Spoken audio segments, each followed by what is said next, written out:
जय हिंद, जय Bharat and welcome to deaf talks. This is Aadi Archan. जैसे आप देख सकते हैं मेरे साथ हैं कर्नल आर सिंह जी, जो हमको समझाने की कोशिश करेंगे और हमको सिखाएंगे कि साहब ये हुआ क्या। ये जो भी इलेक्शन में हुआ, ये बिल्कुल भी किसी के दिमाग में नहीं आया कि ये गड़बड़ कहाँ हुई है। गड़बड़ तो हुई है, इसमें कोई डाउट नहीं है। कई चीजों के बारे में ऑलरेडी बोल दिया गया है, पॉलिटिक्स के बारे में जो जो गड़बड़ थी वो बोल दिया गया है। लेकिन ऑफ कोर्स बैक एंड पे भी बहुत चीजें हुई हैं जिसके बारे में हमको पता नहीं है। तो आइए सीखें एक्चुअली हुआ क्या। जय हिंद सर, नमस्कार, thank you so much for your time and thank you for coming on the show. Thank you for inviting me, और आपके दर्शकों का मेरा नमस्कार, प्रणाम। और आपने सही कहा कि कुछ ना कुछ तो हुआ, कैसे परिणाम निकले। लेकिन माफ कीजिएगा, जिस तरह का राजनीतिक विश्लेषण होता है अमूमन चुनावों के बाद हमारे यहाँ, और ये वही एक घिसी पिटी वो तर्कें दी जाती हैं, रीजंस आर एडवांस्ड कि ये हुआ, एवरीबॉडी इज एन एक्सपर्ट। हाँ, और सब कोई चुनाव के बाद में फिर इस तरह से अपने आप को दर्शाता है कि जैसे कि वो उसको प्राइम मिनिस्टर ने खुद उनके साथ शेयर किया हो कि क्या गलत हो गया। ये मैं राजनीतिक विश्लेषण तो आपने बहुत सुन लिया। अब गलत उम्मीदवार, अब आप कहें गलत उम्मीदवार, तो फिर प्राइम मिनिस्टर को क्यों इतने केवल 1.5 लाख वोटों से उनकी विजय हुई? हम तो उम्मीद कर रहे थे कि 4-5 लाख वोटों से होनी चाहिए। जी। तो आप ये लॉजिक मुझे नहीं है इसका। I don't by this logic at all. अच्छा, कोई वो अमुक अमुक एक जाति रूठ गई, अमुक एक जाति ने बगावत कर दी, कार्यकर्ताओं में रोष था। ये हर चुनाव के बाद, जब भी हार होती तो हर चुनाव के बाद ये बड़ा, ये आसान सा ये सब तरीका, मतलब ये आसान कारण बताए जाते हैं। लेकिन इससे हटके मैं आपको जो असली कारण जो है, और वो है, आपको मैं इसका भू राजनीतिक, जियोपॉलिटिकल मैं एनालिसिस करके आपको बताता हूं कि इसमें बाहर के फोर्सेस का क्या रोल था। और आप इस बात को नकार नहीं सकते कि पहले भी होता था। जी। मिसेस गांधी के टाइम से फॉरेन इंटरफेरेंस शुरू हो गया था इलेक्शंस में। ये सबको मालूम है कि पूरा पैसा जो है वो केजीबी से आता था, सोवियत यूनियन से आता था। And Lalit Narayan Mishra was one of the conduits. और उसी पैसे में कुछ गड़बड़ हुआ लेन देन में, तो उनको बम से उड़ा दिया गया। और वो जब भी किसी का वो होता है, उस जमाने में कि कोई नहीं मिल रहा है तो आप आनंद मार्गी पर उसको वो ठिकरा फोड़ दो उनको, उनके ऊपर में। जब हमारे यहाँ पुरलिया आर्म्स ड्रॉप्स भी हुआ था तो कोई नहीं मिला, तो उसने उनको ये आनंद मार्गी स्केप गोट्स। तो वो उस समय से चला रहा है। लेकिन हम लोग उतने अवेयर नहीं थे। हम लोग as far as geopolitics was concerned, very very innocent nation obviously. हम तो गुलाम रहे थे। ये जियो पॉलिटिक्स और स्ट्रेटजी ये तो अंग्रेज डील करते थे।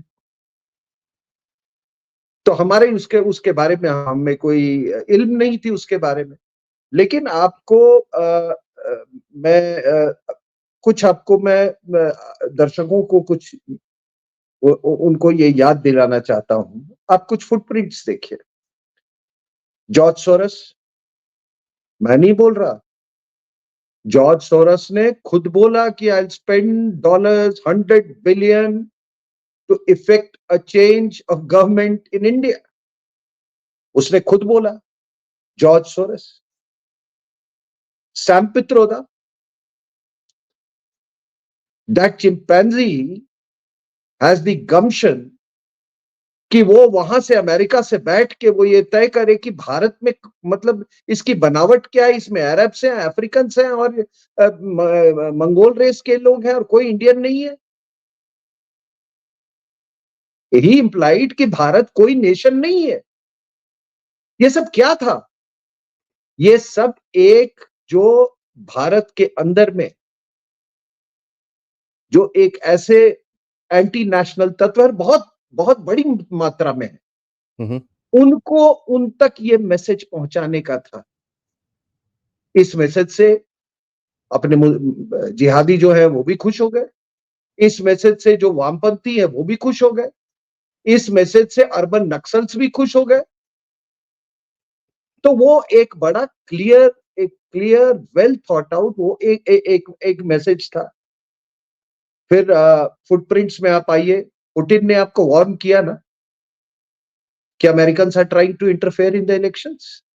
दूसरा आप देखिए, चाइना के साथ एमओयू, एक पॉलिटिकल पार्टी अब ये कहते हैं कि हम ये पार्टी टू पार्टी हमने किया है ये समझौता, तो सबको मालूम है कि चाइना में केवल एक ही पार्टी, ठीक है ना। So whenever you sign on anything, I mean, get into an agreement, it is by de facto by the Chinese state. तो ये सारे ये इंडिकेटर्स मैं आपको बता रहा हूँ जो सबको देखने को मिला है। और ये हाल क्या है, वो ऐसे थोड़ी वो चिंपैंजी वहां से बैठा बैठा ऐसे ही यूं ही एक कोई स्टेटमेंट इशू कर दिया उसने। अब देखिए ये आपको मैं बताता हूं, याद कीजिएगा केजरीवाल का पहला इलेक्शन दिल्ली में, और मैं अपने एक्सपीरियंस से आपको मैं बता रहा हूं, वो इलेक्शन था, एक बड़ा अजीबो गरीब एक पार्टी उभर के आई थी, दो आई न्यू कि वो इन लोगों की पृष्ठभूमि क्या है, ये अर्बन नक्सल से, ये सब Sonia herself is one of the biggest Naxalites going around, ये आपको मालूम होना चाहिए। उसकी पूरी पृष्ठभूमि, अगर उसने आप उसका national advisory council so called एक कॉन्स्टिट्यूशन की बात करता है ना, सबसे अनकॉन्स्टिट्यूशनल कोई एक उसने बॉडी बनाई थी, national advisory council, which always punched beyond its weight, और ये आज सब संविधान की दुहाई देता है। वो सारे अर्बन नक्सल से भरे हुए थे, ये सारे वो वाले gang who believed in India और Bharat not being a nation. Correct. ये उन लोगों से ये नेशनल एडवाइजरी काउंसिल से पैक्ट था। तो ये क्या था कि मुझे याद है कि जब ये पहली बार केजरीवाल इलेक्शन लड़ा यहां से, तो आप विश्वास नहीं करेंगे कि ये जितने ये एनजीओज हैं उस इलेक्शन में, जो कि इसमें बिलीव करते हैं कि भारत एक राष्ट्र नहीं है, भारत सिर्फ एक जमीन का टुकड़ा है, भारत एक जगह है जहां लूट मचाई जा सकती है, भारत वो जगह है जहां पर ये पूरा अंतरराष्ट्रीय खेल खेला जा सकता है क्योंकि पैसा बहुत ज्यादा है। आज आपकी फॉरेन एक्सचेंज रिजर्व $650 बिलियन है, और ये शुरू से होता आ रहा है। आखिर भारत में ये आक्रांता आते क्यों थे, मुसलमान क्यों आया, अंग्रेज क्यों आया, ये सब इसीलिए आया क्योंकि यहां पैसा बहुत है। तो इसलिए ये इनको हाँ, उस इलेक्शन की मैं बात कर रहा था, तो ये सारे के सारे लोग आए हुए थे, और मेरे एक मित्र थे उस समय, he got an award for investigative journalism, Indian express का जो अवार्ड होता है उसमें, लेफ्टिस्ट था, अभी भी है। तो उसने मैं उसको, मेरी कभी दोस्ती हो गई थी, तो उसने, मैं उनके साथ मैं बैठा हुआ था एक over dinner in a restaurant. So he asked me कि सिंह साहब, आप how many seats do you think will the Aam Aadmi Party get? So I said maximum 10 or maximum 15. You know what he told me? नहीं sir, आप कल शाम को बात कीजिएगा मेरे से जब काउंटिंग होगी, तो they will get 28 seats. एक कम नहीं, एक ज्यादा नहीं। कहता हमने एकदम बूथ टू बूथ पूरा एनालाइज किया है 28, and then you know what he told me कि इनको 45 सीट मिलते अगर लास्ट फ्यू डेज में अगर नरेंद्र मोदी ने इतना ताबड़तोड़ रैली नहीं किया होता, ये मैं पहला इलेक्शन का बात कर रहा हूं मैं, और सारे यहां से एमनेस्टी इंटरनेशनल, वो जितने अंतरराष्ट्रीय एनजीओज हैं, जितने ये आपके नक्सल वाले एनजीओज हैं, ये सब के सब, और ये इसमें वो ये सब किसके डायरेक्शन में हो रहा था? सोनिया गांधी के नेशनल एडवाइजरी काउंसिल में। That was the apex body which was coordinating everything. And sure enough, they got exactly 28 seats. और इनको पता नहीं, वो सब भी इनको पढ़ाया जाता है कि भाई देखो, दुनिया में कोई पाप पुण्य नहीं होता है। शायद ये नक्सल्स को ये भी सिखाया जाता है, अभी बच्चों की कसम खा लो, पीपल आर गलिबल, ठीक है ना, क्या है हमारा ऑब्जेक्टिव तो कुछ और है। तो इस तरह के, और शायद इनके बच्चे भी ऐसे ही। देखिए ये जो वामपंथ है ना, ये वामपंथ इज अ मेंटल डिजीज। ये एक बीमारी है।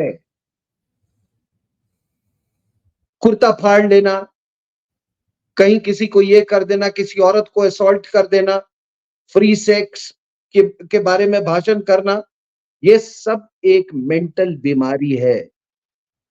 मैंने इसको बहुत एनालिसिस किया कि आखिर ये लोग, ये कैसे लोग हैं। ये वही लोग हैं, इनको डॉक्टरों की जरूरत है, आप इनको नहीं सुधार सकते।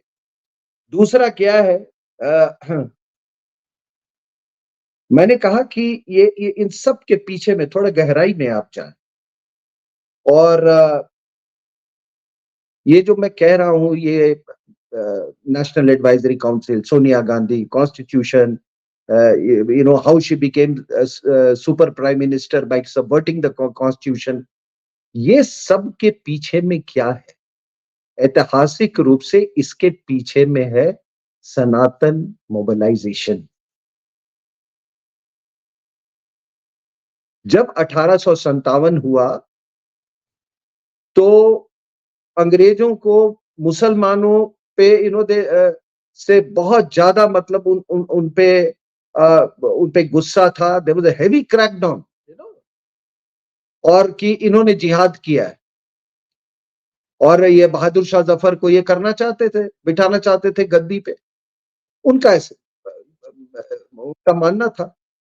तो there was a heavy crackdown on the Muslims, and the Muslims of this subcontinent, उनका ये मानना था कि ये जिहाद जिसका हम 1832 जो बालाकोट का जो वो हुआ था, व्हेन सैयद अहमद बरेलवी ने जब महाराजा रंजीत सिंह के खिलाफ जब वो जिहाद छेड़ा था, उस समय से ये लोग तैयारी कर रहे थे, और तैयारी आसान नहीं थी।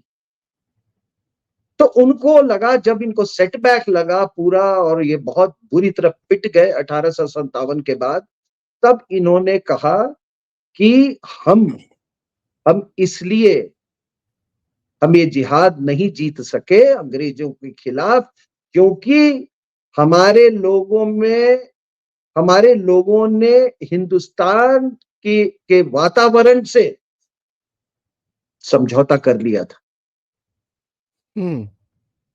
Because they were relapsing into history, they were वो हिंदू कल्चर से अपने आप को बहुत ज्यादा प्रभावित होने दे रहे थे। ये तो वो हिंदू ही पहले, तो इसलिए देवबंद की स्थापना की गई कि एक ऐसा ब्रांड ऑफ इस्लाम बनाओ। And of course I will not go into this, जो अब्दुल वहाब थे, वो वहां से क्या सस्टेनेंस मिला और क्या आइडियोलॉजिकल सस्टेनेंस की बात। सो this is how Deoband was created.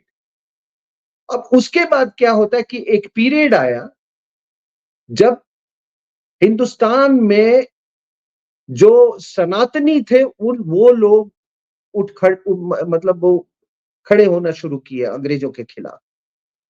ये आनंद मठ वाला मैं फेस कर रहा हूं, ये विवेकानंद वाला फेज, ठीक है ना। जब विवेकानंद आए थे, when he arrived at the scene, उस समय क्या था साहब, बिल्कुल हिंदुस्तान हिंदुओं की ये स्थिति थी, दे वर मोस्ट डिमोरलाइज्ड लॉट। राइट। उनको बोला गया था कि तुम सबसे अनसाइंटिफिक हो, बैकवर्ड, और इसमें मिशनरीज का बहुत बड़ा हाथ था। ये you can not compare yourselves with western civilisation. one book in the shelf of a European is better than all your books put together. इस तरह से narrative चलाए जा रहे थे. And then there was this advent of Swami Vivekanand, और वो concept था muscular Christianity का. तो उसी मस्कुलर क्रिश्चियनिटी में वो फिर YMCA की स्थापना की गई, वो सब बॉक्सिंग और स्विमिंग और ये और वो करके, ठीक है. तो व्हेन विवेकानंद केम अप, तो एक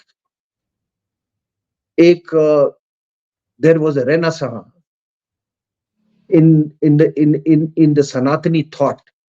जी. और फिर उसके बाद से ये फेज शुरू हो गया आपका उन क्रांतिकारियों का, उन देश प्रेमियों का, उन स्वतंत्रता सेनानियों का जो कि स्वतंत्रता को अंग्रेजों से छीन के लेना चाहते थे. वो केवल ट्रांसफर ऑफ पावर नहीं चाहते थे, वो they wanted to reclaim the civilisation. और उसमें ये लोग थे, and of course for this they relied on सनातनी मोबिलाइजेशन. तो उसमें आपके ये सरकार, ये बागा जतिन, औरबिंदो, रास बिहारी बोस, बाल गंगाधर तिलक, ये सब लोग वो उसमें ये थे जो कि अंग्रेजों से छीन के लेना चाहते थे. And they wanted to reestablish the pride or reclaim the pride of India's eternal and ancient civilization. अब होता क्या है कि अंग्रेजों ने ये कहा कि ये हिंदू कंसोलिडेशन रोकना है, या सनातनी consolidation. So they invent a man called Mohandas Karamchand Gandhi. और उसके बाद से ये 1920 तक ये चला. उस समय 1920 में तो मोहनदास करमचंद गांधी जो थे वो अंग्रेजों के लिए रिक्रूटमेंट करवा रहे थे फर्स्ट वर्ल्ड वॉर के लिए जी. गुजरात में घूम घूम के, ठीक है ना. आज ये अग्निवीर के अगेंस्ट ना बिना सोचे समझे लोग कुछ भी बोल देते हैं, तो वो अग्निवीर ढूंढ रहे थे उस समय. वो पूछना चाहिए ना, जो ये बापू की लेगेसी की बात करते हैं, तो वो अंग्रेजों के लिए अग्निवीर ढूंढ रहे थे. एनीवे, तो उसके बाद से वो आए, और जो भी anybody who believed in this wrenching power from the British, उसको इन्होंने विलन बना दिया. उनके लिए वही प्रिय लोग थे जो कि ब्रिटिश के ही पैरामीटर्स के दिखाए ये पैरामीटर्स के अंदर रह के वो आजादी का जो भी कहिए, आंदोलन कहिए, आंदोलन क्या, tell me from 1920, you also read history, 1920 to 1947, you can count it in your fingertips. Non cooperation movement, 30 डांडी मार्च, फिर उसके बाद मिनिस्ट्री भी बना लिया, बीच बीच में जेल चला. और कैसी जेल, वाह, आगा खान पैलेस जेल होता था. किसी को वो लाइब्रेरी वाली जेल, ब्रेकफास्ट वाली jail, and then you compare yourself with these guys, they try and decry Savarkar साहब. तो कहने का मेरा तात्पर्य क्या है कि ये सब ये transfer of power, and they were absolutely scared of the leadership falling into the actual deshbhaks, actual people who did not believe in transfer of power. तो जब ये सेकेंड वर्ल्ड वॉर में जब इसका ये हुआ, and Subhash Chandra Bose when he said कि क्या बकवास है, तुम क्या कर रहे हो, इसका रिपरकशंस देखो, समझा है आपने ये वर्ल्ड वॉर का. कहते this is the best time, उनको उनको रिजाइन करवा दिया इन लोगों ने। कांग्रेस प्रेसिडेंट से आपके मालूम है कि उनको रिजाइन करवा दिया, एंड देन उन्होंने आखिरी में आपको आजादी तो उसी रास्ते से मिली। इंडियन नेशनल आर्मी ने छीना। They might have lost the battle but they one the war. True sir. और 26,000 60,000 में से 26,000 लोग मारे गए थे। तो अब फिर एक बार डर लगा जब there was the transfer of power, तो नेहरू जी को फिर से डर लगा कि अरे बाकी तो कुछ नहीं है, पाकिस्तान तो दे दिया मुसलमानों को, अब तो कुछ दिन मुसलमान शांत बैठेंगे ना यहाँ पे, उनसे तो कुछ अभी है नहीं। हालांकि कॉन्स्टिट्यूएंट असेंबली में फिर भी वो डिमांड कर रहे थे, हम आपके छोटे भाई हैं, हमको सेपरेट इलेक्टोरेट दे दिए। तब इनको पटेल ने बोला कि बकवास बंद करो, बकवास बंद करो, मुझे मालूम है कि तुम्हारा दिल कहाँ है। तो उस समय भी ये डिमांड हुआ था। तो नेहरू जी को नेहरू जी को ये बड़ा ये था कि हिंदू एक चीज नहीं होना चाहिए, हिंदू कंसोलिडेशन। तो उन्होंने जो भी आया, सुभाष चंद्र बोस के साथ जो भी किया होगा उन्होंने, आप जानते हैं, उन्होंने श्यामा प्रसाद मुखर्जी को किनारे करवा लगा दिया। बाद में आपको दीनदयाल उपाध्याय के साथ क्या हुआ, सावरकर को तो विलेन बना दिया, ठीक है ना, जीते जी उनको विलेन बना दिया, ठीक है। और ये जितने अपने ये थे उनको उनको जो एक स्थान ड्यू था इतिहास में, ये हमारे सच्चे देशभक्तों को जिन्होंने सब कुछ निछावर कर दिया, उसको, उस सब के हिस्टोरिकल मेमोरी को इन्होंने इरेज करने की कोशिश की। नेहरू जी के रहते रहते आप एक कोई बता दो, कोई पार्क, कोई ये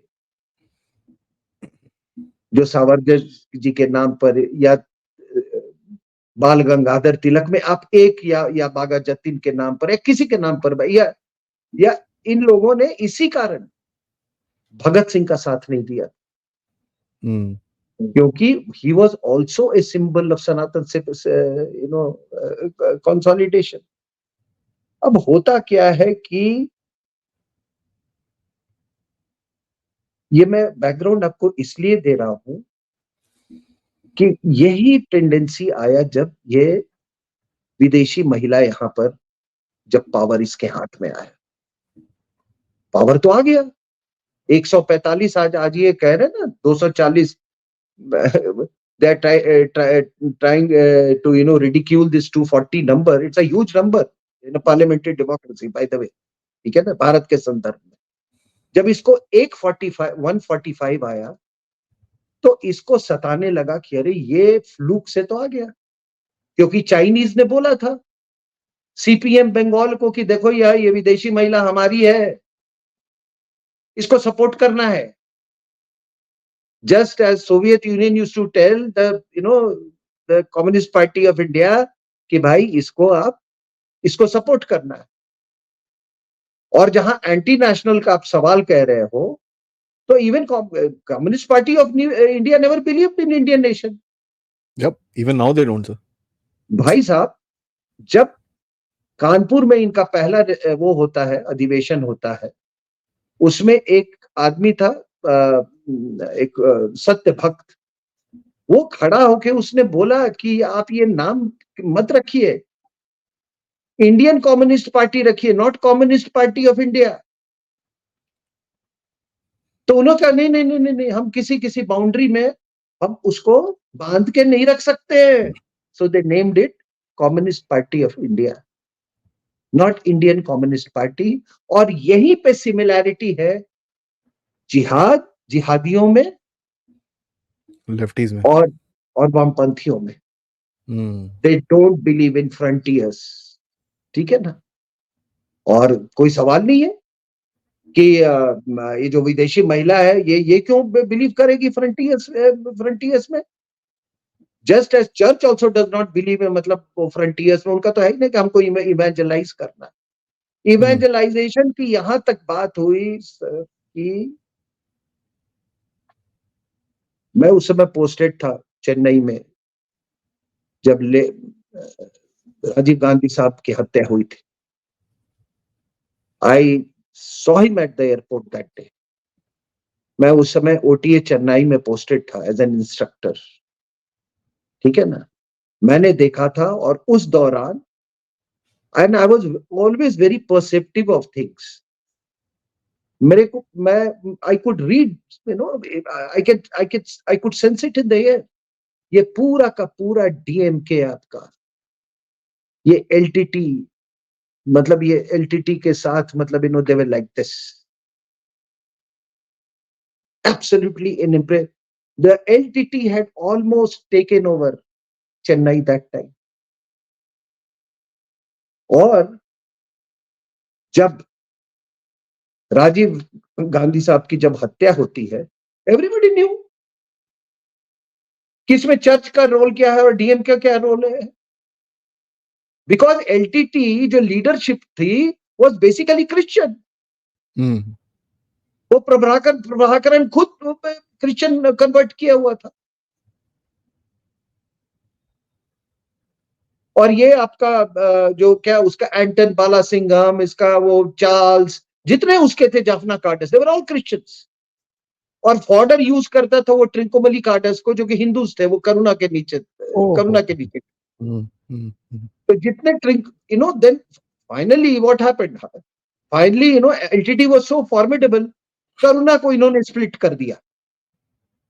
Sri Lankan intelligence, maybe with the aid of other intelligence agencies of the world, उसको स्प्लिट कर दिया and the LTT collapsed. Correct. तो कभी आपने सोचा है कि एलटीटी को आज कहीं भी ये रोहिंग्या जा रहे हैं तो उनको it has become a you know matter of great controversy and dispute ये रोहिंग्यास को लेकर, but why were the western countries you know welcoming these LTT fellows with open arms?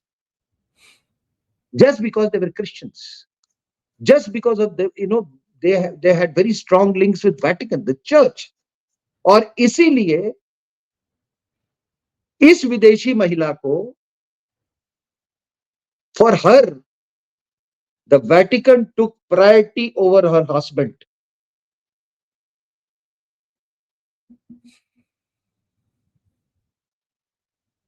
आप पता लगा जी, जब राजीव गांधी के इसमें जब ये पोप आया था, what all she did to have a meeting with the pope. और आपको मालूम है पोप कभी प्राइवेट ऑडियंस नहीं देता,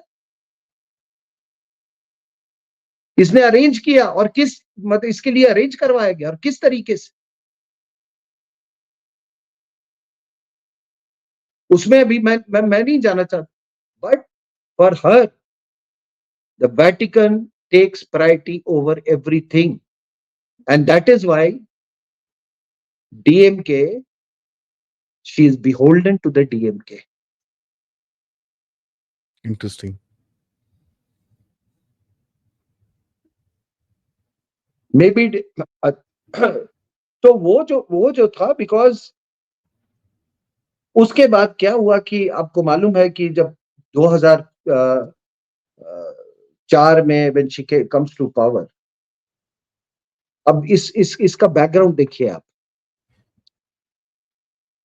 how was she propelled to power?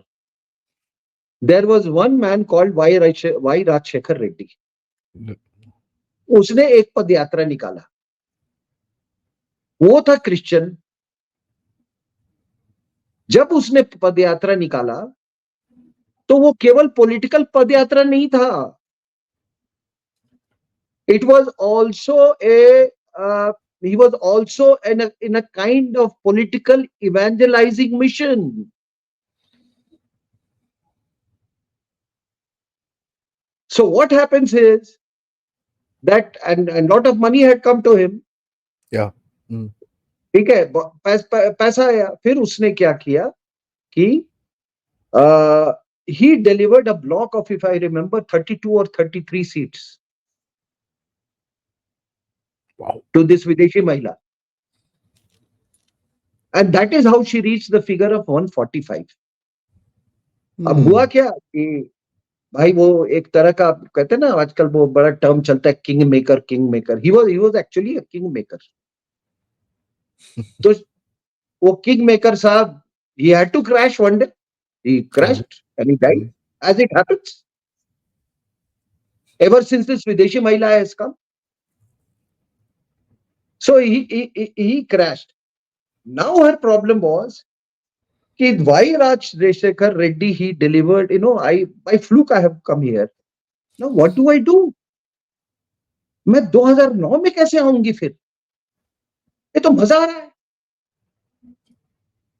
एक चपरासी मिल गया हमको प्राइम मिनिस्टर, क्या कहा वर्ल्ड बैंक क्या बैकग्राउंड का। How do I retain this position? That is the time when she started colluding with the Chinese and the Pakistanis. Or with the knowledge of the Chinese, 26/11 was done.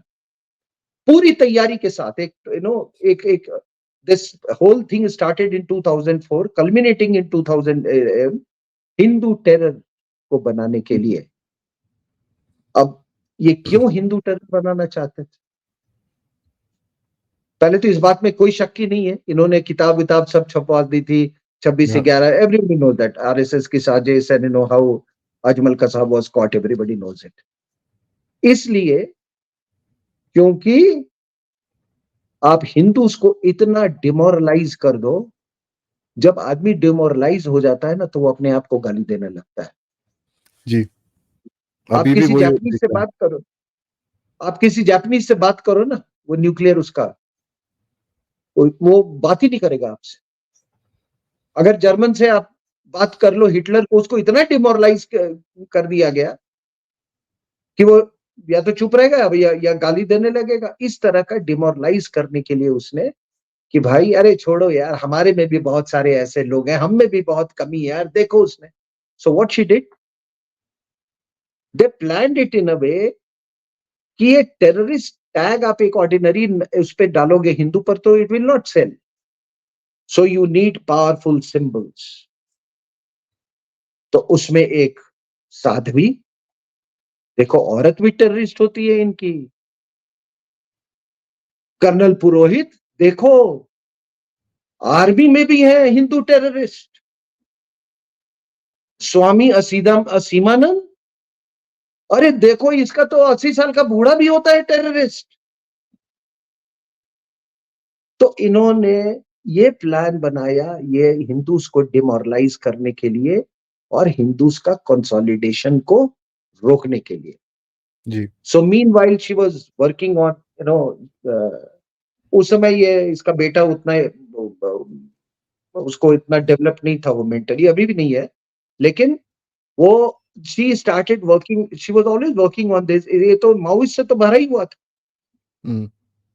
वो जितने वो इसके नीचे थे अरुणा रॉय और वो क्या वो हर्ष मंडेर एंड ऑल दोस फेलोज फरा नकवी एटसेट्रा एटसेट्रा, सब छठे अर्बन नक्सल्स।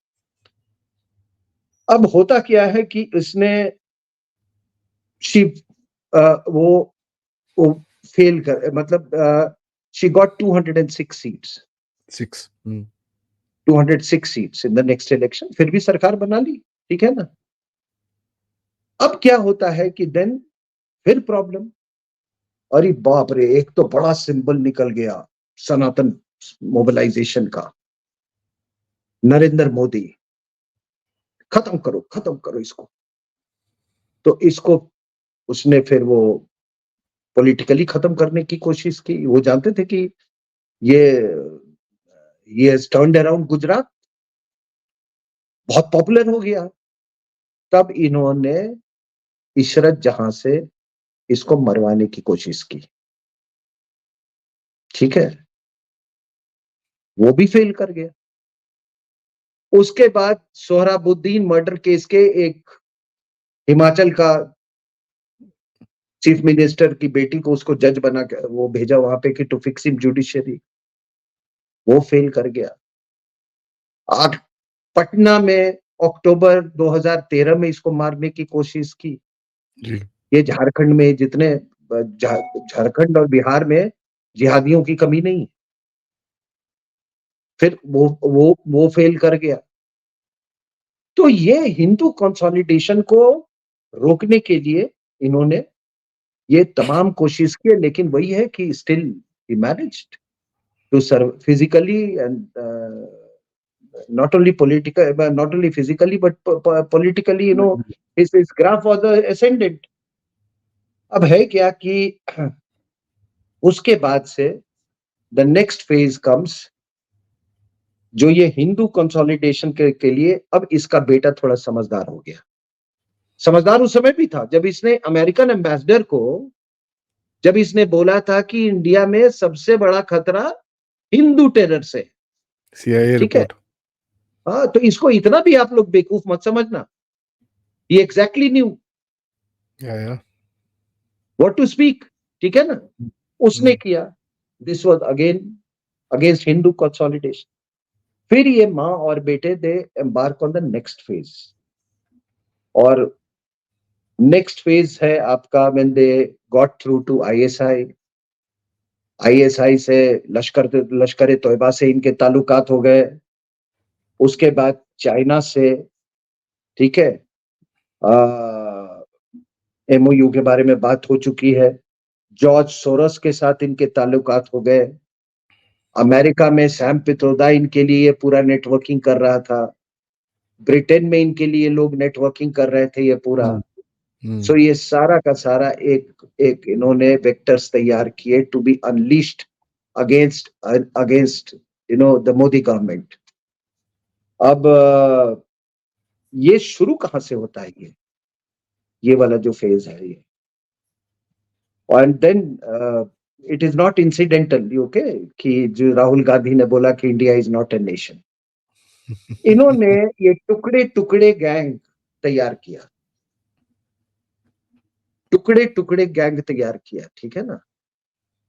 टुकड़े टुकड़े गैंग से just imagine that scene, you know, nobody can forget it, it's etched in our memories. I and you remember it, you know, very vividly. अब वो कह रहा है कि भारत तेरे टुकड़े होंगे इंशाअल्लाह इंशाअल्लाह।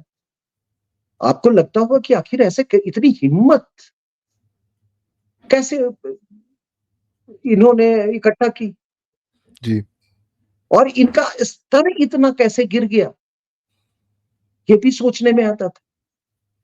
That was a trial balloon, that was a trial balloon just to assess इसका रिएक्शन देखें क्या होता है, कितनी दूर तक जाता है। How many people find it abominable, how many people are you know you could say, you know, least bothered about it, indifferent to it, and how many people are supporting it. और आपको मुझे कहते हुए ये बात शर्म आती है कि हिंदुस्तान में एक बहुत बड़ा वर्ग सपोर्ट कर रहा था, और अगर सपोर्ट नहीं करता तो उनके सपोर्ट में ये नालायक केजरीवाल और राहुल गांधी नहीं जाते वहां पे। करेक्ट। और एक वर्ग तो है ही, ये अंग्रेजी बोलने वाला वर्ग जो हमारे यहां है, दे वर वेरी इंडिफरेंट। तो उनको लगा कि ये थीम ये काम कर सकता है, एंड ये हिंदूज का कंसोलिडेशन को इसको रोका जा सकता है, इसको फ्रैक्चर किया जा सकता है। So that was a trial balloon. और जब ये ट्रायल बलून उनका सक्सेसफुल होता है, then they go and sign a MOU with China. Then they get into links with George Soros. और फिर उसके बाद इसने they unleash this Shaheen Bagh. Correct. उसके बाद फिर ये खालिस्तान, ये फार्मर एजिटेशन, ठीक है ना, कोविड, ये सब फार्मर, ये सब ये इसको ये आप एक कंसोलिडेशन को रोकने के लिए, बिकॉज दे वर कन्विंस्ड कि ये कंसोलिडेशन को रोका जा सकता है। बिकॉज इन्होंने असेस कर लिया था कि there are enough constituencies, anti India constituencies within the country. Small ठीक है. Gaza strips, correct, sir. Yeah. So somebody came in Shaheen Bagh and he said कि मैं वो क्या हमारा जो चिकन नेक कॉरिडोर है उसका हम हलाल कर देंगे, एटसेट्रा एटसेट्रा. और वहां भी लोग पहुंचे इसके सपोर्ट में. अब उसके बाद ये इसका नेक्स्ट फेज आता है जो ये पदयात्रा पे निकलता है. जी. अब पदयात्रा में देखो क्या unity, what did he call it, सब मार्च, व्हाट मार्च इट वाज, न्याय यात्रा एंड भारत जोड़ो यात्रा. हाँ, भारत जोड़ो यात्रा. दिस वाज भारत बांटो यात्रा एक्चुअली. इसका डिवाइसिव एजेंडा जो है आपने सबने देखा. उस यात्रा में भी ही टॉक्स अबाउट कास्ट. उस यात्रा में भी जो जॉर्ज सोरस के जो आदमी थे उसमें शामिल थे. उस यात्रा में बैंगलोर आता है. बेंगलुरु में इसकी मुलाकात एक पादरी के साथ होती है.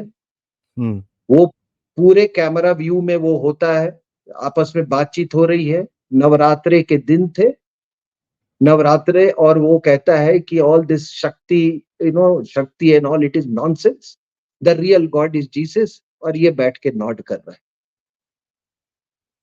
एक मैसेज लोगों को. ठीक है. उसके बाद then he goes to Cambridge where he not once, so many times ये कहता है कि India is not a nation. Correct. Bharat एक राष्ट्र नहीं है, it's a union of states. यानी कि ये कुछ नहीं है, जमीन का टुकड़ा है. इट इज अ टेरिटरी, राष्ट्र नहीं है. ये सब भारत माता वाता जो ये वो मतलब कहना चाहता है कि ये सब बकवास है. आपकी नदियां आपकी मां नहीं है. हिमालय में शिव का वास नहीं होता है. ये रामायण की भूमि नहीं है. इसका कहने का मतलब यही था कि India is not a nation but A union of states. ये कहना चाहता था कि माता के शरीर के जो टुकड़े हुए, जहां पर शक्ति पीठ बना, बंगाल से, बांग्लादेश से लेके बलूचिस्तान तक और पूरे भारत में, वो यूनियन ऑफ स्टेट्स है. इट इज नॉट राष्ट्र. आपके जो ज्योतिर्लिंग है एक लॉन्गिट्यूड में, वो यूनियन ऑफ स्टेट्स है. अलग अलग स्टेट्स में it's union of states.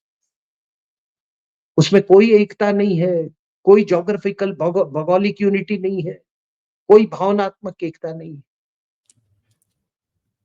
This is what he was trying to peddle. उसके बाद इसने देखो कास्ट सेंसस की बात की. And I come on this caste census. Achint, मैं कास्ट सेंसस में पहला मेरा इससे ये है कि जो भी फॉर्म बनेगा पहले ये लिखे कि मेरा कास्ट कौन सा है, मेरी माँ का कौन सा कास्ट है, मेरे जीजे का कौन सा कास्ट है, मेरे बाप का कौन सा कास्ट था, मेरे दादे का कौन सा कास्ट था. ये सब लिखे. कास्ट भी लिखे और रिलीजन भी लिखे. अगर ये नहीं लिखता है तो कोई हिंदुस्तानी नहीं लिखेगा. अगर ये लिखता है कि आई एम एन इंडियन, हर हिंदुस्तानी यही लिखेगा कि आई एम एन इंडियन. शुरू करो. उसको बोलो पहले अपना कास्ट डिक्लेयर करे. वो हमारा जात जानना चाहता है, पहले बिना अपना जात बताए.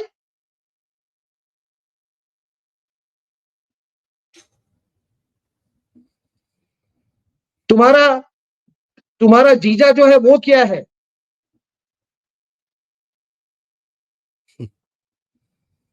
तुम्हारा दादा जो कहते कि पारसी था, उसका क्या कास्ट था? पारसी लिखो, और फिर लिखो कि तुम्हारा ये क्या है. You can't say no religion, no caste. Then I will also say that there is no caste, and you have no business, and your विदेशी माता has no business to talk about caste in India.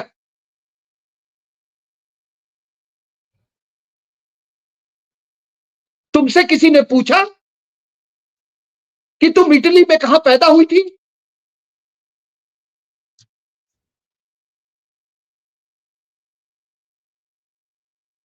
तुम्हारा पिता Catholic था कि Protestant था कि church of India क्या था?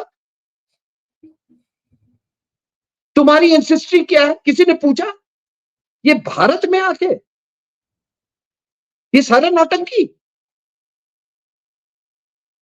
दूसरा, इसने फौज में ये officers versus main. And don't forget sir, ये पहली बार नहीं हो रहा है ये. करेक्ट. आपको याद होगा कि मोदी जी के आने के बाद इन्होंने हर चीज ट्राई किया. इन्होंने एक बीएसएफ के जवान को सेटअप किया, सम यादव, ठीक है ना. वो प्लेट में अपना लेके कि देखो कैसा खाना मिल रहा है हमको, दाल कैसा मिल रहा है हमको, रोटी कैसा मिल रहा है. And thank god, I mean, मैं not only on television otherwise also मैंने ये उठाया. मैं बोला सुनो यार, मैं भी फौज में नौकरी कर रहा हूं और बीएसएफ के साथ भी मैंने नौकरी की, ठीक है ना. और मैंने एक चीज, and you are also from army background, ठीक है, यस सर. Services background. और कुछ हो ना हो, खाने पे, कभी प्रॉब्लम खाने नहीं की है. क्वालिटी पे कितना ज्यादा तवज्जो होता है सर्विसेज में, आप ये जानते हो. जी. हम खुद लंगर जाते थे, टेस्ट करते थे, उसका ये करते थे, देखते थे कि कुक के नाखून तो नहीं बढ़े हुए हैं, उसके बाल तो नहीं बढ़े हुए हैं, टोपी तो पहना हुआ है खाना बनाते समय. These are the finer details you go into. और वो जानते हैं, वो जब उसको सेटअप किया और फिर उसको मोदी के खिलाफ समाजवादी पार्टी के टिकट पे उसको बनारस से उतारा. तो आप समझ रहे हैं.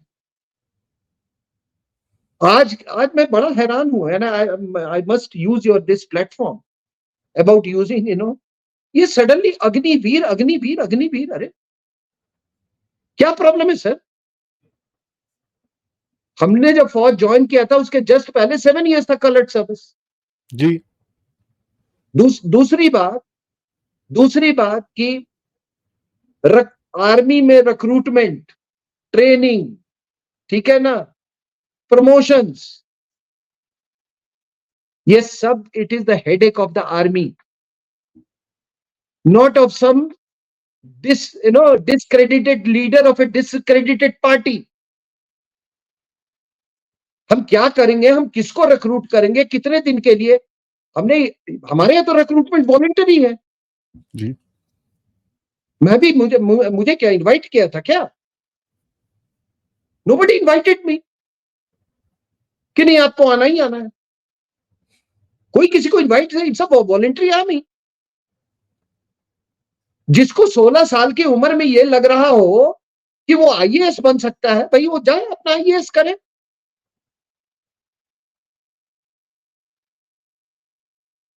और परिस्थिति के साथ इजरायलीज है, अभी इजराइल में जो रिक्रूटमेंट पॉलिसी वो अलग है.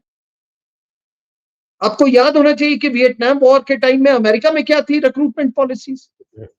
सेकेंड वर्ल्ड वॉर के टाइम में यहां से they raised an army of 2.5 million. 4 साल के बाद उन सबको ये कर दिया गया. यहां पे 16 साल में आप अपने घर के बाहर थोड़ा देखो जाके, आज 16 साल का बच्चा क्या कर रहा है गांव में या स्मॉल टाउन्स या अर्बन सिटीज में. या तो वो उसको किसी नशे की लत लग गई है, या वो उसने जस्ट कहीं पे कुछ ऐसे ही फालतू की उसने एडमिशन लेने उसका पढ़ा। यहाँ बैठे हुए पे हैं बस। You are catching a person at 16 years of age, उसको आप इतनी बढ़िया उसको एटमॉस्फियर दे रहे हो, उसके लिए, and then he leaves at 20 और उसके हाथ में 25 लाख रुपया है। I never saw 25 lakh rupees if he's not absorbed। वो 25 लाख रुपये में अगर वो उसमें इनिशिएटिव है which he will have with all that training, उसमें अगर गो है, उसमें जील है, ही विल परफॉर्म मिरेकल्स। और उसी में से आपको ऑफिसर्स के लिए भी एक इनटेक का चैनल बन जाएगा जी, जो जिनकी क्वालिटी अच्छी है, they'll be able to 25 go up। Lakh रुपए में 20 साल में अगर वो कुछ नहीं करना चाहे, वो he wants to be in business, साहब आप कम से कम 3 गाड़ियां खरीद सकते हो आप। Yeah, If you want to open a dairy, imagine how much of, I'm just giving an example. Politicians should keep shut on this Agniveer thing. If it has to be tweaked, it will be done by the army. क्योंकि recruitment का जो ये है वो army का ही है। Army का दायित्व है। Yes, there is a big financial side to it. और इसका यह है कि आपके जो रेवेन्यू एक्सपेंडिचर इतना ना हो जाए कि आपको कैपिटल एक्सपेंडिचर के लिए कोई यही नहीं हो। और आप देखिए, जब अभी थोड़ा सा कैपिटल एक्सपेंडिचर पे हमने ध्यान देना शुरू किया है, the kind of products India is coming out with. Yep. Army has designed its own submachine gun, sir. जी sir. We have become exporters of arms. तो ये, लेकिन ये इन लोगों को क्या कहा जाए? Officers versus men. I mean, how dangerous? How dangerous? उसके बाद आपने देखा कि इसने फिर वो इकोनॉमिक सर्वे की बात की। इसने बात की कि मतलब हम रिसोर्सेस को रीडिस्ट्रीब्यूट करेंगे। तब जब सरदार जी ने जब बोला था कि माइनॉरिटीज का पहला राइट है रिसोर्सेज में, वो किसके कहने पे किया था? देन अभी क्या हुआ है, आपने देखा, ये सब डिविजिव एजेंडा है कि आप लोगों को कहे कि आपको 1 लाख रुपया ये मिलेगा खटाखट फटाफट जो भी हो। आई मीन ये चल रहा है। महिलाएं आज भी लाइन में थी। Sad sir, very sad.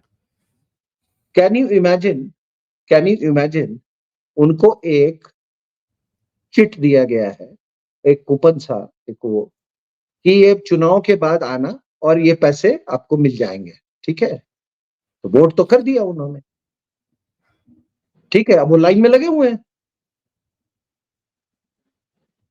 अब इससे ज्यादा सबवर्जन ऑफ डेमोक्रेसी क्या हो सकता है, आप बताओ।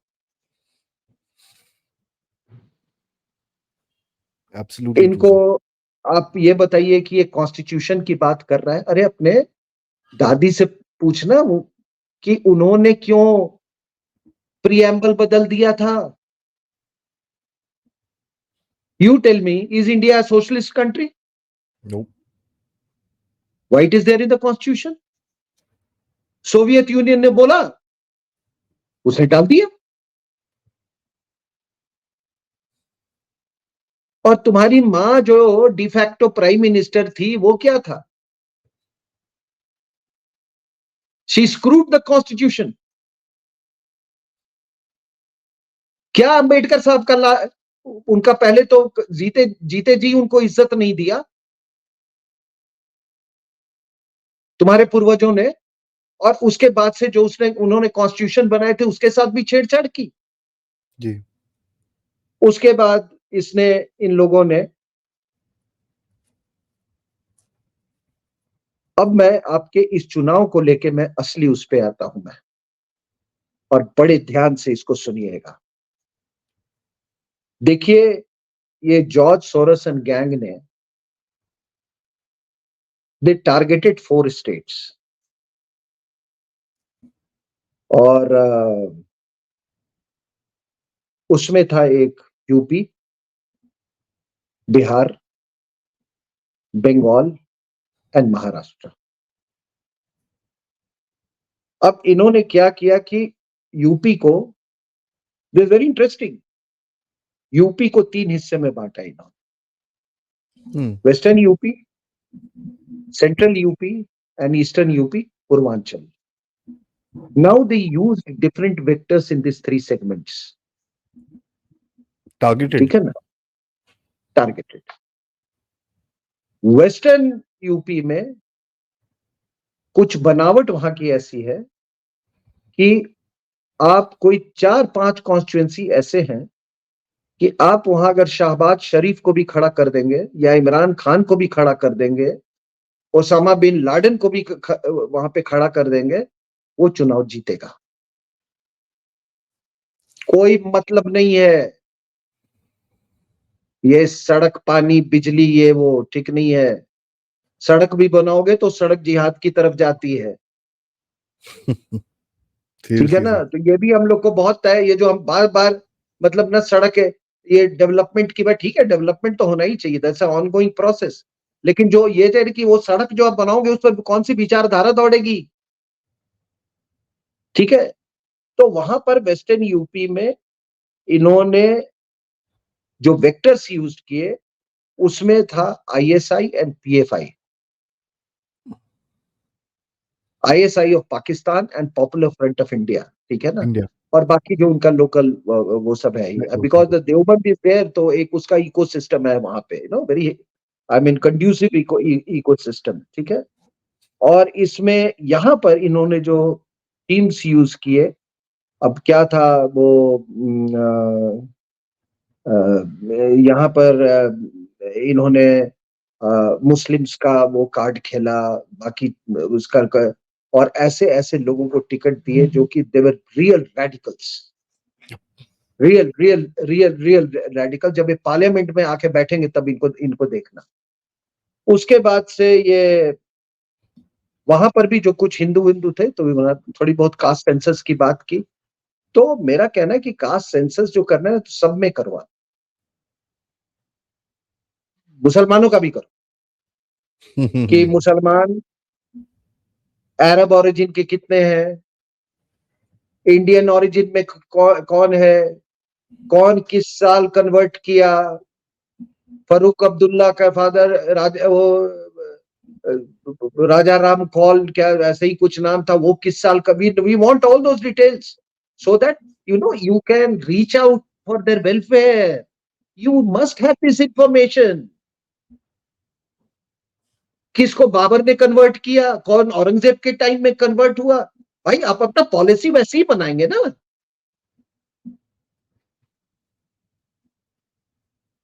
ये सब होना चाहिए। ये दिलीप जो है वो ए आर रहमान कैसे बना, ठीक है ना, ये सब हमको इंफॉर्मेशन चाहिए। शिया कितने हैं उसमें, इस्माइली शिया कितने हैं, 12 शिया कितने हैं, जितने भी 6-7 ग्रुप है, सबके लिए हमको अलग अलग मस्जिदें बनानी होंगी। अब जब जानेंगे नहीं तो हम उनका वेलफेयर कैसे कर सकते हैं। आपको अहमदिया का पता लगाना होगा कि अहमदिया के कितने ये हैं लोग हैं वहां पे, ये कब अहमदिया में कन्वर्ट हुए। Of course I mean it can not be more than 150 years. कब अहमदिया बने, उनके लिए अलग मस्जिद, उनके लिए अलग मदरसा।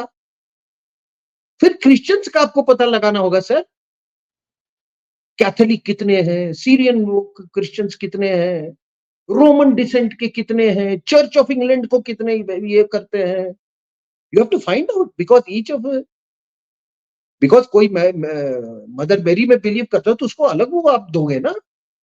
तो होना चाहिए, पूरा होना चाहिए ये।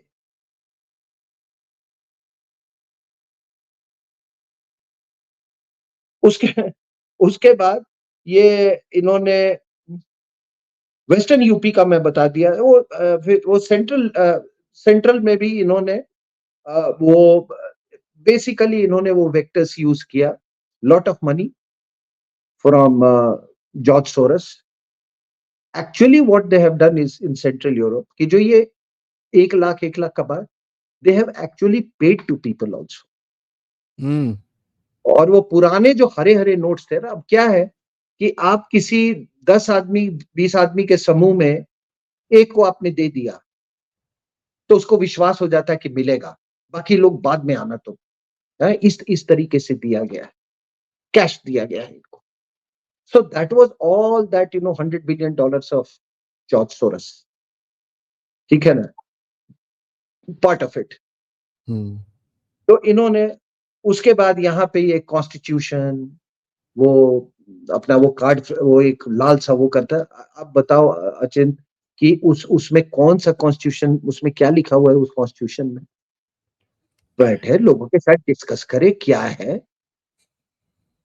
आप उसको उससे केवल इतना अगर आप कह रहे हैं कि अच्छा ये बता दे कि प्रीएम्बल क्या है इंडियन कॉन्स्टिट्यूशन का, बाकी छोड़ दो. आप जो ऐसे ऐसे निकालता है ना, वी सॉ हिज हमने उसका मेंटल स्तर अर्नब गोस्वामी के इंटरव्यू में हमने पूरे हिंदुस्तान ने देख लिया था. करेक्ट. ठीक है, तो उससे ये पूछो. अब है क्या कि उन्होंने फिर यहाँ पे मोदी कपड़े पर क्यों इतने साफ पहनता है. मोदी, अरे अपने उससे पूछो ना जो गुलाब का फूल लगा के चलता था, उससे पूछो कि एडवीना के पास कौन से कपड़े पहन के जाता था, और वो क्या पद्मजा नायडू के पास कौन से कपड़े पहन के जाता था. पूछो उससे. उसे आपने नहीं पूछा कभी. वो तो हमेशा सफेदी कुर्ता पहनता था. और उससे पूछा नहीं कि लोग जब इंडिया में भूखे मर रहे थे, उसका पिताजी जो था इसके कपड़े भेजता था पेरिस में ड्राई क्लीन होने. वो भी तो पूछना चाहिए ना. और ईस्टर्न यूपी में फिर क्या हुआ है. Now this is again very interesting. This George Soros plan was put into action about 2 years back. They started working on it. इन लोग का पहला वो था कि वो ब्रिजभूषण सिंह के ऊपर में के खिलाफ सेटअप करो. समझ रहे हैं, क्योंकि Brijbhushan Singh is a political heavyweight in Purvanchal. जी. He controls 3-4 parliamentary seats. जी जी जी. ठीक है ना, 3-4. आप अब देखिएगा ये मुद्दा ही खत्म हो गया. अब आप नहीं सुनेंगे इसके बारे में. अब आप इसके बारे में नहीं सुनेंगे. ये तो मुझे ऐसा कहा गया है कि ये लोग तो उसको टिकट भी नहीं दे रहे थे उसके बेटे को. And then lot of pressure came. I'm told I could be wrong, but this is my information. कि योगी जी से जब बहुत इनको वो हुआ, प्रेशर आया कि पूरे निपट जाओगे वहां पे. And then what happens is that then they played this reservation card. मुझे फेक वीडियो, अब ये फेक वीडियो वाला, जी द फेक वीडियो सर. ने रिजर्वेशन कार्ड इन्होंने कोई 8 crore pamphlet I know they distributed in Bihar. UP में भी बहुत लार्ज मात्रा में ये. And somebody on a very high constitutional post in the country, he rang me up and he's from that area. He told me कि सिंह साहब ये हमारे जो कार्यकर्ता जा रहे हैं वो कह रहे हैं कि पता नहीं एक ऐसा र्यूमर इन्होंने फैला दिया है कि मोदी आएगा, प्रचंड बहुमत से आएगा, संविधान बदल देगा, तुम्हारा रिजर्वेशन चला जाएगा. अरे, और बोला कि उनको कन्विंस करना बहुत मुश्किल हो रहा है. So I told him, no, Modi has already tried, and he has tried to negate the whole thing. So, but this happened. जी। और ये चीज वहां मतलब ये बिहार में भी बहुत व्यापक था और यूपी में भी था। तो ये इसका ये है। फिर ये बिहार और झारखंड में आपको मालूम है, इसमें चर्च का भी बहुत बड़ा रोल, रिजर्वेशन और इसका तो मैंने आपको बता दिया। और यहाँ पर मैं थोड़ा सा अपने लोगों से मैं ये कहता हूं कि भाई देखो, इस मामले में कुछ और कम्युनिटी से भी सीखो। इस मामले में कुछ और कम्युनिटी से सीखो। मैं इतना ही कहूंगा। पहली बात कि ये संविधान का प्रोविजन है, इसको कोई यूं ही नहीं है ये कर सकता है। somebody has to be out of his mind, ठीक है ना? unless you acquire a stage in civilization कि जहां पे आप ही लोग ना कहो कि हमको नहीं जरूरत चाहिए, नहीं है, जरूरत नहीं है। ठीक है ना? करेक्ट। और हम भी, हमारी जिंदगी में तो ये होगा नहीं। हम ऐसे ही लोगों से मिलना चाहते हैं, ऐसे ही हम आत्मविश्वासी हम लोगों को देखना चाहते हैं जब वो उठ के। By the way Achint, I tell you, ये आई थिंक 36 या 37 में एक सेंसस हुआ था ब्रिटिश टाइम्स में। तो उस समय एवरी कास्ट जो सेंसस ऑफिशियल्स के पास जाता था, वो ये कहता था कि दे यूज्ड टू एम्फसाइज कि I belong to the upper caste. मेरी लीनियज जो है वो लव के साथ है, रामचंद्र जी के जो पुत्र थे, भगवान रामचंद्र के। कोई कहता था मेरा कुश से है, ठीक है। और पोस्ट इंडिपेंडेंस से ये सब बदल गया। और मैं ये भी बता दूं लोगों को कि there is no caste in this country which has not ruled India or parts of India. Absolutely correct, sir. No caste. Nanda dynasty, Magad dynasty, क्या थे? आपके आंध्रा में तो यादव डायनेस्टी, जी। द गुर्जर्स, गुज्जर।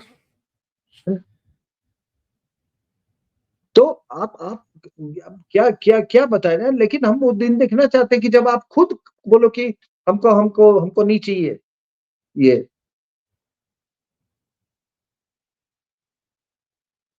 दूसरा कि ये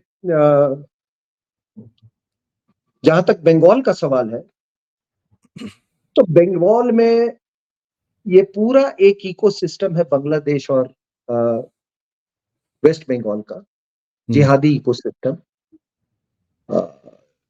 For the impetus of jihadism in this Islamic caliphate called Islamic Caliphate of West Bengal and Bangladesh, Mamta is the kingpin.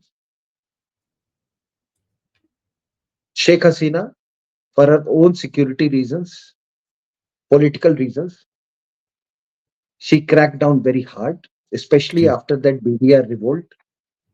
Jamaat इस्लामी के कई लोगों को टांग दिया, जमायत मुजाहिदीन बांग्लादेश के लोगों को टांग दिया, और ये सारे के सारे they have found refuge under Mamata Banerjee. JMB, it has links with Al Qaeda. It has links with the Islamic State of Khorasan. You will be surprised to know that this has become an epicenter of jihad, a citadel. यहाँ से लोग are traveling as far as Bengaluru, और आपके यहाँ कई पकड़े गए, किसी को अभी 7 की 14 साल की सजा मिली।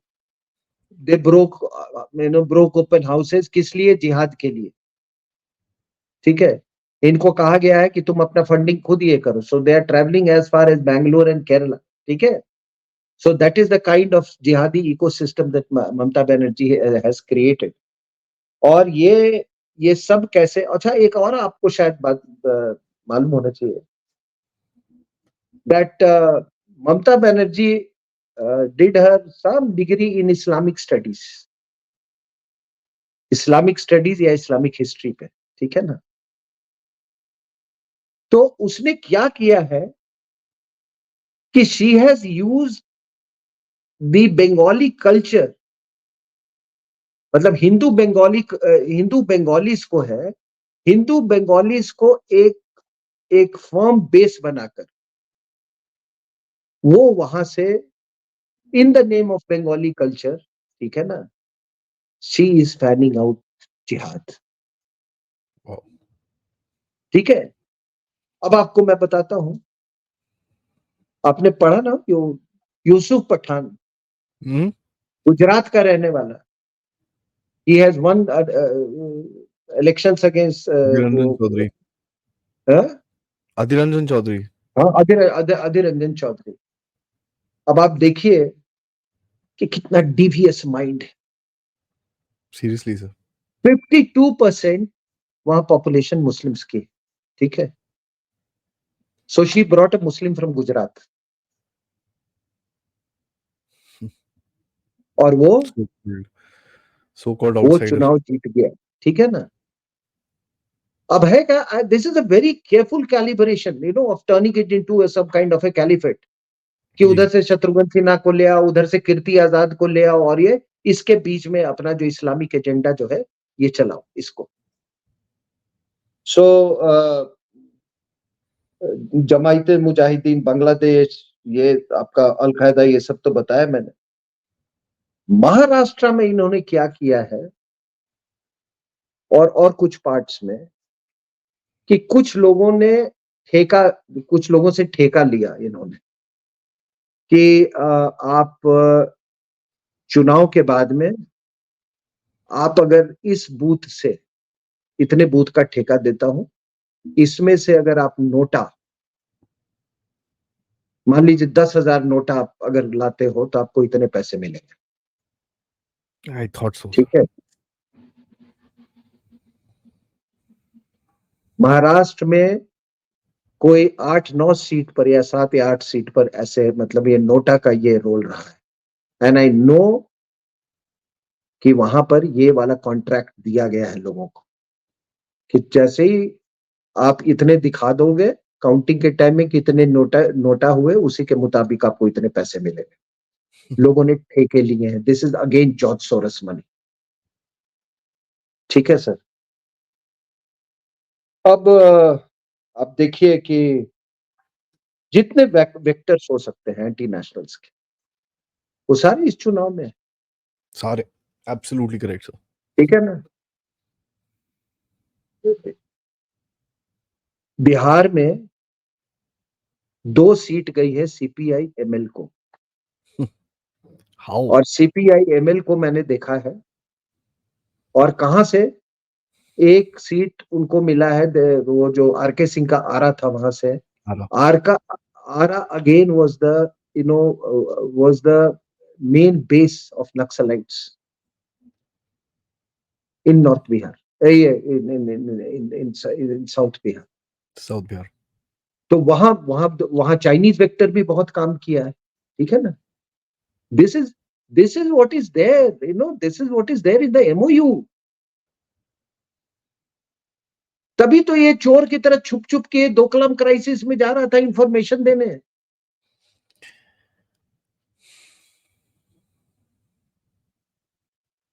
और जॉर्ज सोरस और चाइना का लिंक्स आप सबको मालूम है जी। 2 days बिफोर द काउंटिंग मेरा टाइम्स नाउ ने एक वो लिया था, एक फोनो लिया था।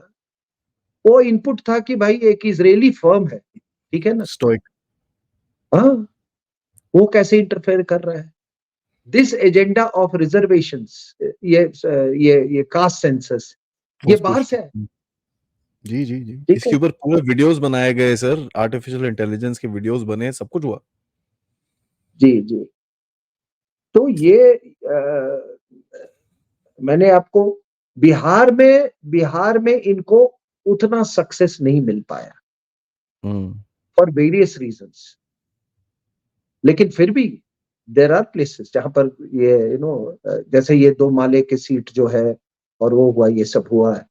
तो मैं अपनी बात यहीं पे समाप्त करूंगा और मुझे उम्मीद है कि मुझे ये पूरा सुनने के बाद लोग मेरे बात पे ध्यान देंगे। मैंने इसको एक लॉजिकल वे में मैंने इसको पेश करने की कोशिश की है। और प्लीज ये ना इसको डोंट ब्रश इट असाइड, कि अरे ये कॉन्स्पिरेसी थ्योरीज हैं etcetera, please don't do it. ठीक है ना? I haven't planted the story of Putin and George Soros and others. आप देखिए, ये किताब जो मेरी है, ये द जिहादी plus know the anti nationals, ये मैंने लिखा था कोई डेढ़ साल पहले। और मैंने ये देखिए ये हमारा राष्ट्रीय पक्षी है, मोर, और इसको एरोज ये अपने फ्लाइट पे है ना, अपवर्ड फ्लाइट पे, और तीर कौन मार रहा है? बीबीसी, अल जजीरा, इसमें और भी जोड़ लें आप, ठीक है ना, this Anjum that Anjum whatever it is, ये पाक जिहादीज तीर मार रहा है, इंडियन जिहादीज, खालिस्तानीज। सोचिए, man waging war against the nation, he has won the election. Beant Singh son, Beant Singh who killed Mrs Gandhi, उसका बेटा। वो तो और शर्म तब आनी आप चाहिए कहते इनको। हो, और I am sorry sir, I am not one of those जो मैं उसको हनी कोट करता हूँ कि नहीं, it's only a handful of people. Sorry sir, Even one is too much, sir. 90%।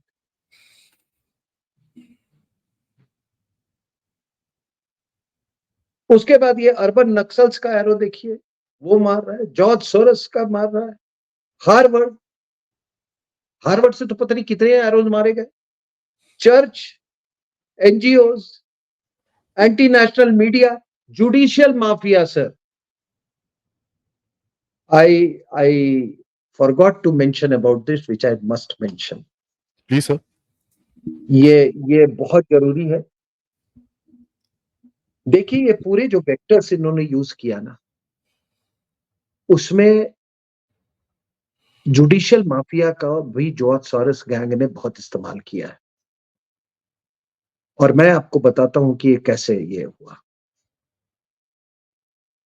ये जो इलेक्टोरल बॉन्ड का जो सारा मामला था, ये इसको चुनाव के पहले तक इसको रोक के रखा गया जी, एब्सोल्युटली। एंड हमारे मिलॉर्ड्स ने सोचा कि उस समय ये बक्सा खोलेंगे हम, और बक्सा खोलेंगे तो मोदी साहब तो धराशायी हो जाएंगे। ठीक है, अब हुआ क्या कि पहला बक्सा खुला, कुछ नहीं मिला। फिर बैंक को बोला नहीं, दूसरा बक्सा खोलो।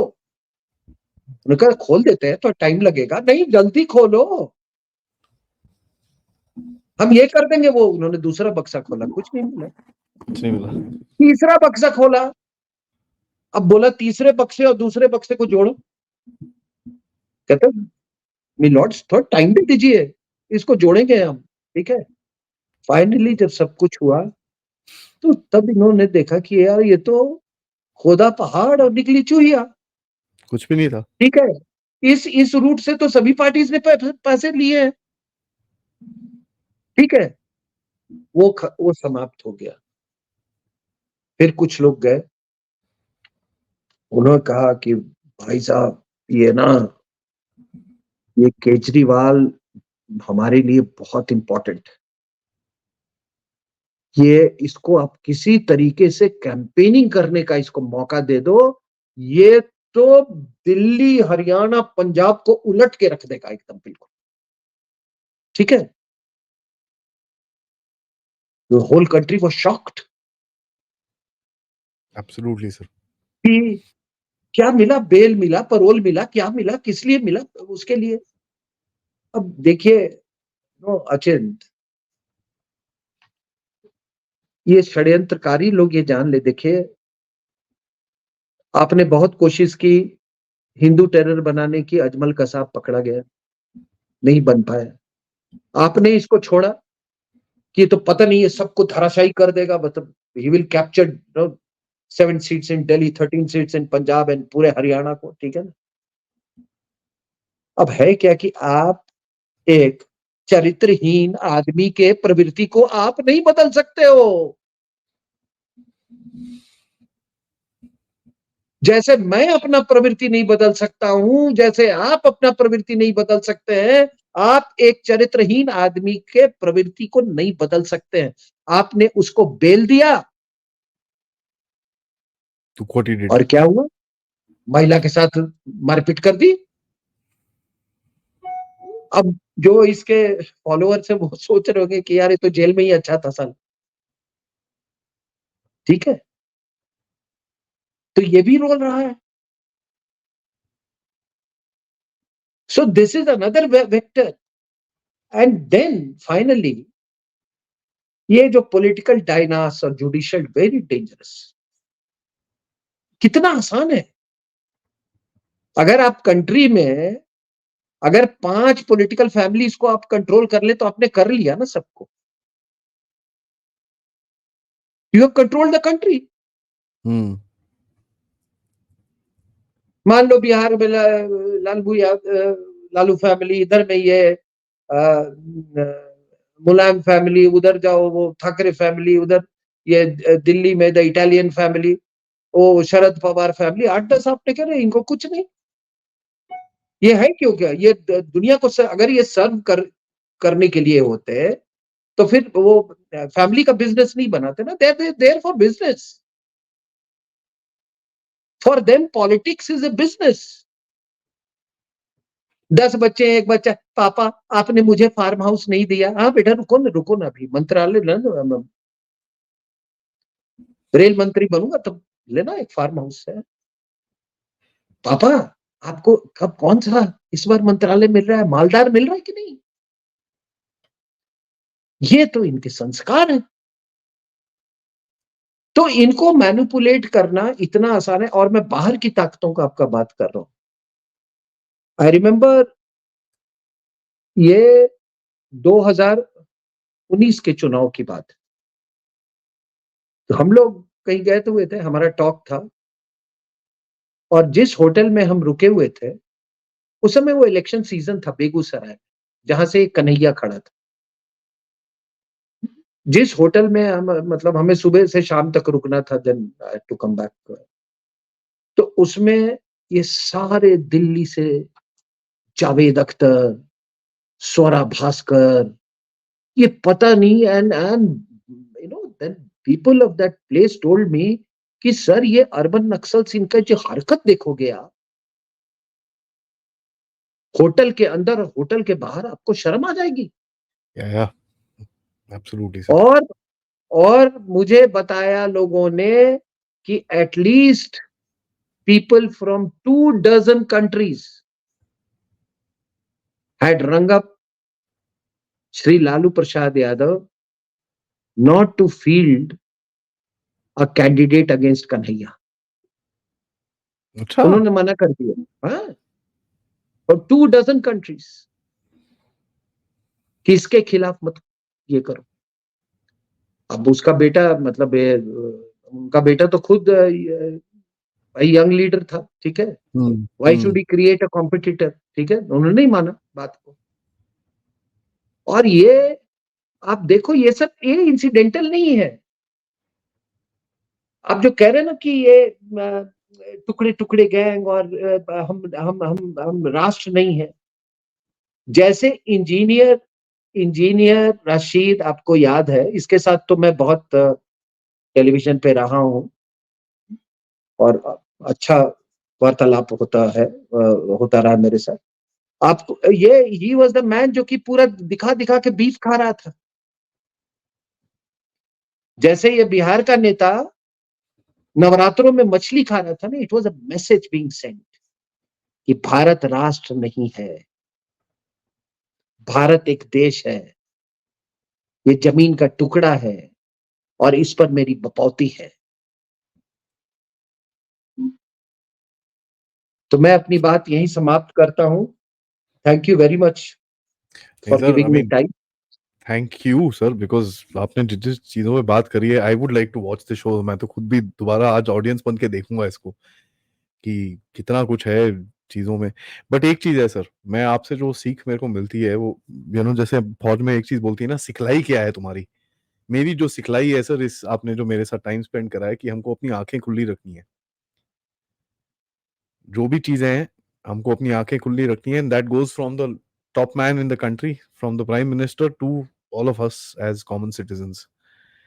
बिकॉज़ अगर हमारी आँखें खुली ना हो, तो ये दोबारा होगा हमारे साथ। तो ये सबसे बड़ी सिखलाई मेरे को दिख रही है, क्योंकि अगर आप बोल रहे हो, इतने सारे ये पैम्फलेट्स डिस्ट्रीब्यूट हुए और अभी तक एक पैम्फलेट दिखा नहीं है हमको अभी तक। So that means it was done very, very precisely and very, very targeted. ये तो एकदम मिलिट्री ऑपरेशन टाइप है सर।